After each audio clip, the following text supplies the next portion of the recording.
Welcome to Audiobook Heaven.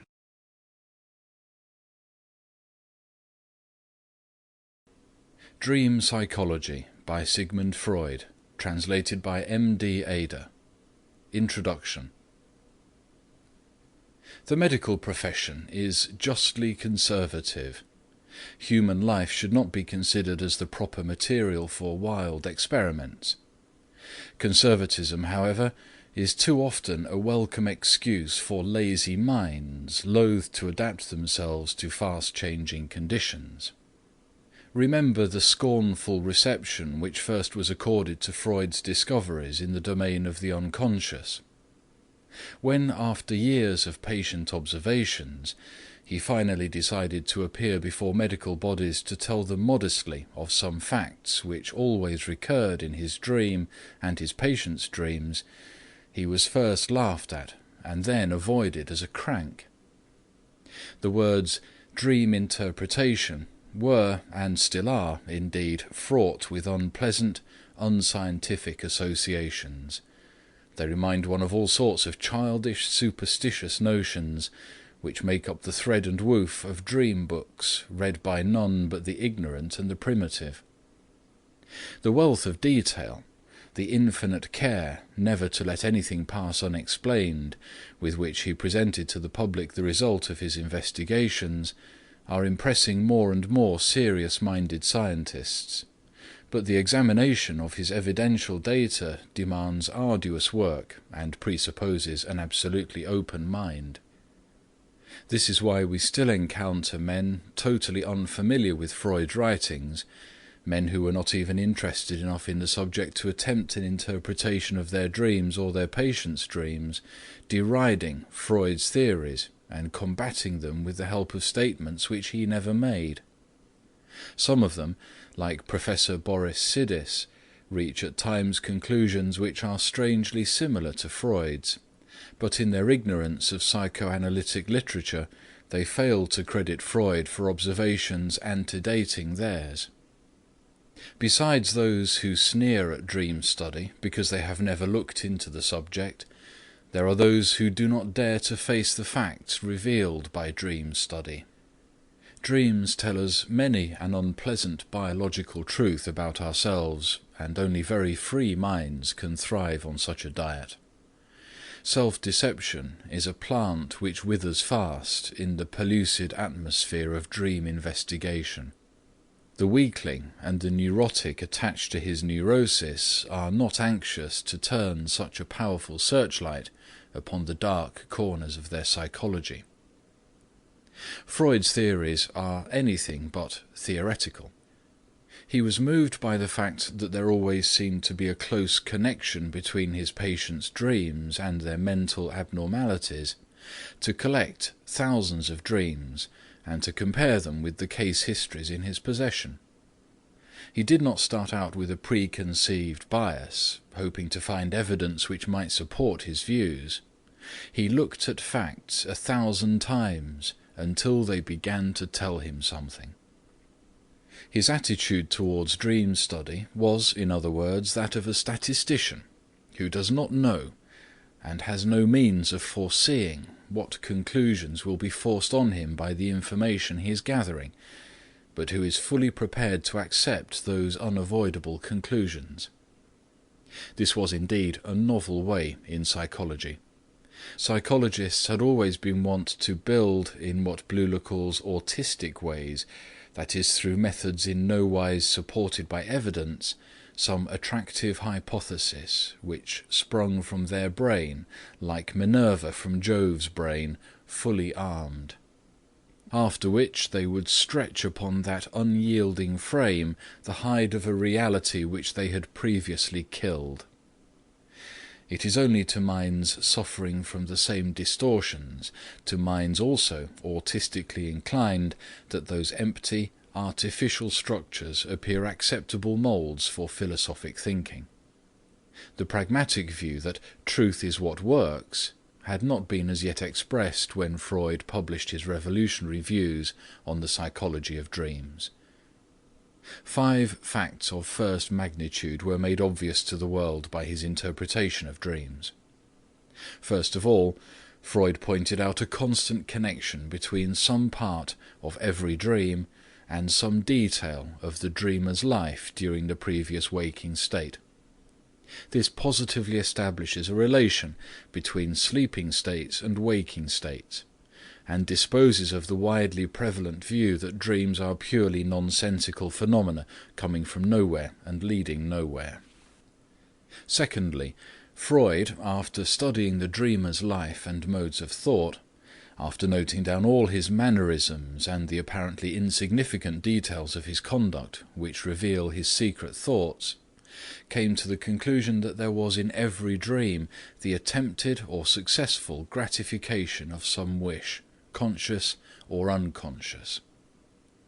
Thirdly, he proved that many of our dream visions are symbolical, which causes us to consider them as absurd and unintelligible. The universality of those symbols, however, makes them very transparent to the trained observer.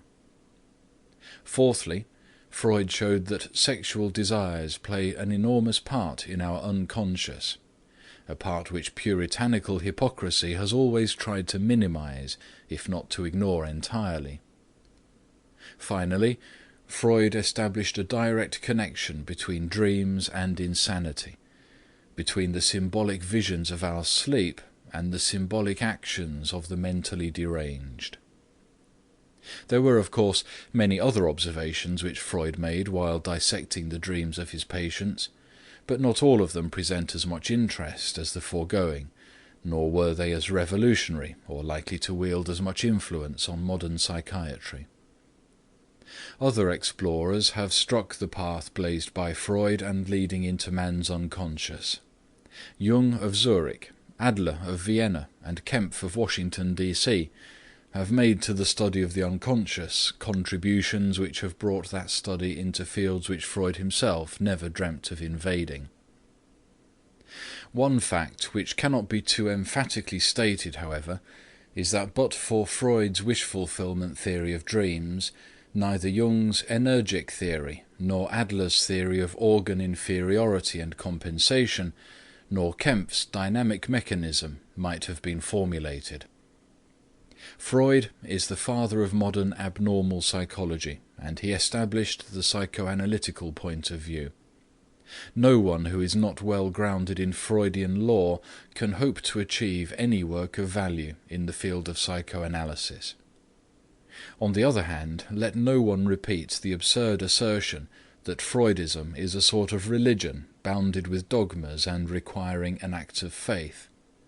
Freudism, as such, was merely a stage in the development of psychoanalysis, a stage out of which all but a few bigoted camp followers, totally lacking in originality, have evolved.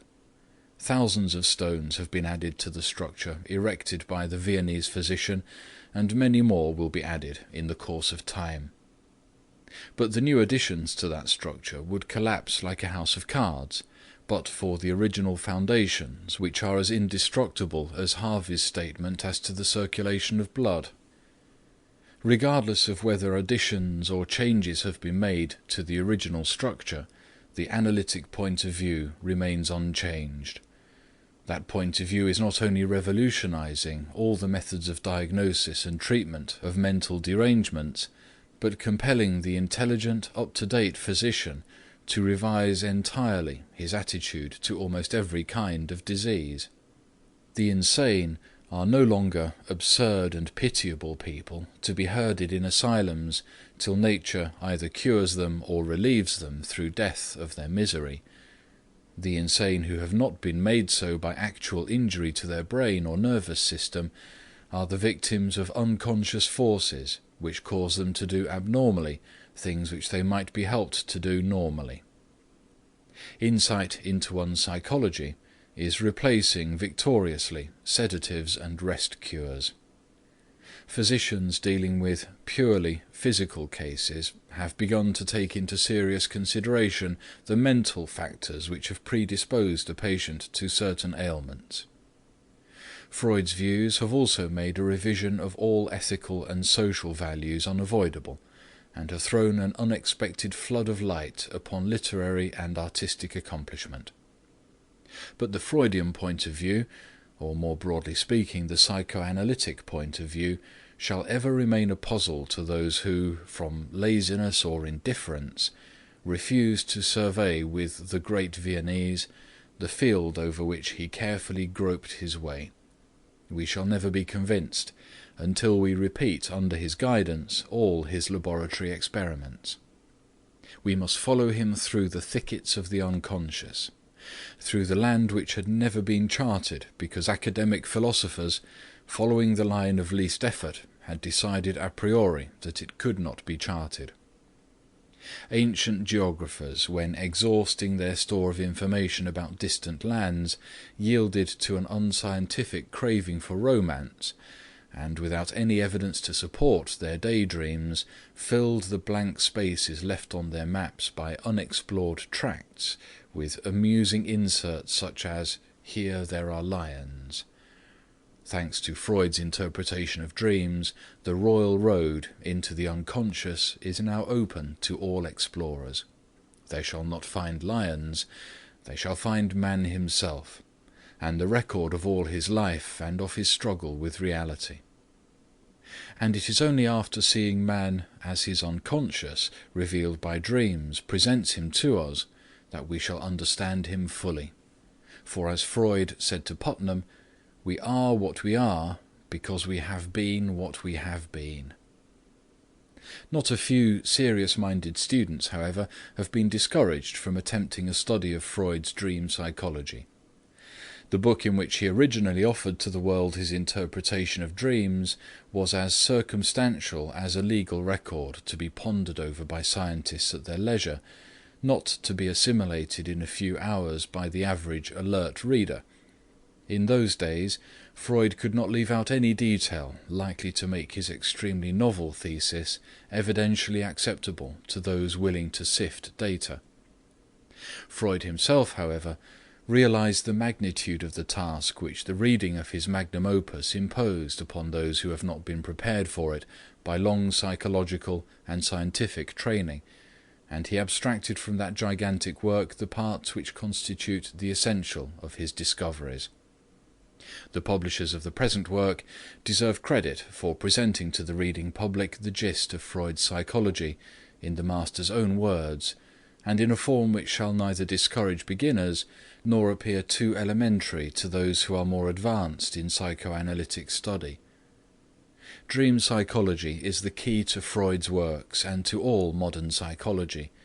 With a simple, compact manual such as Dream Psychology, there shall be no longer any excuse for ignorance of the most revolutionary psychological system of modern times.